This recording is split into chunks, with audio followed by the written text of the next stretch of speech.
लोकसभा चुनाव से पहले मायावती ने बिगाड़ा सपा का गणित। मायावती ने लोकसभा चुनाव को लेकर चला अपना पहला दांव।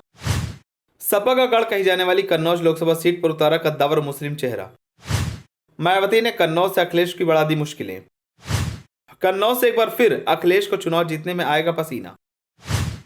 मायावती के पॉलिटिक्स में क्या फंस जाएंगे अखिलेश, चलिए आपको बताते हैं मायावती ने कन्नौज से किसे दिया टिकट। लोकसभा चुनाव 2024 में बसपा सुप्रीमो मायावती अकेले ही चुनाव लड़ने का ऐलान कर चुकी हैं। वहीं समाजवादी पार्टी का कांग्रेस से गठबंधन हो गया है। बसपा का मतवाला हाथी अकेले ही सपा की हवा निकालने का काम कर रहा है। सपा को इस बात की आशंका थी कि बीएसपी कन्नौज से मुस्लिम प्रत्याशी उतार सकती है और बसपा ने वही किया। बीएसपी ने कन्नौज लोकसभा सीट से अकील अहमद पट्टा को प्रत्याशी बनाया है। बीएसपी ने जैसे ही मुस्लिम प्रत्याशी के नाम का ऐलान किया, उधर बीजेपी के खेमे में मिठाइयां बढ़ गई। इस तरह से बसपा ने अखिलेश यादव को कन्नौज में घेरने की तैयारी कर ली है। अखिलेश यादव कन्नौज से लोकसभा चुनाव लड़ने के संकेत दे चुकी हैं। अखिलेश ने पार्टी के करीबी और सक्रिय नेताओं से बात कर स्वयं के उतरने की बात करके तैयारियों के निर्देश दिए हैं। कन्नौज लोकसभा सीट पर 1998 से लेकर 2019 तक समाजवादी पार्टी का कब्जा रहा। कन्नौज लोकसभा सीट सपा की पारिवारिक सीट मानी जाती है। अखिलेश और डिंपल यादव ने सियासी पारी की शुरुआत कन्नौज से ही की थी, लेकिन मोदी लहर में सपा के कन्नौज से पैर उखाड़ना शुरू हो गए और उन्हें चुनाव में भारी नुकसान उठाना पड़ा।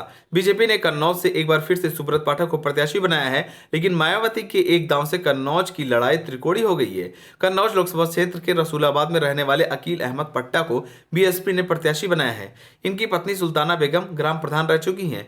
अकील अहमद और उनकी पत्नी इससे पहले समाजवादी पार्टी में थे, लेकिन कुछ ही महीने पहले उन्होंने सपा से त्यागपत्र देकर बसपा की सदस्यता ग्रहण कर ली। बीएसपी के जोनल कोऑर्डिनेटर नौशाद अली ने पार्टी के पदाधिकारियों के साथ कानपुर देहात के रसूलाबाद में बैठक की। इसमें नौशाद अली ने अकील अहमद के नाम की घोषणा कर दी। बसपा सुप्रीमो मायावती ने कन्नौज में बड़ा दांव खेला है। उन्होंने कन्नौज से मुस्लिम प्रत्याशी उतारकर सपा की घेराबंदी शुरू कर दी है।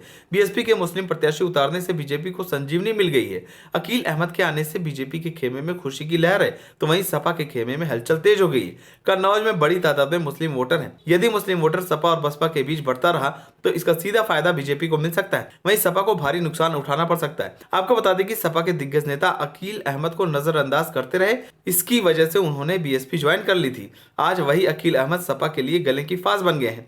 वहीं बसपा प्रत्याशी अकील अहमद का खुद कहना है कि मुस्लिम समुदाय से आने की वजह से मुझे तवज्जो नहीं दिया गया। मैंने कई बार सपा में जाने की कोशिश की, लेकिन मेरी एंट्री नहीं हो पाई, जिसके चलते मायावती ने उन्हें अपनी पार्टी में शामिल कर लिया।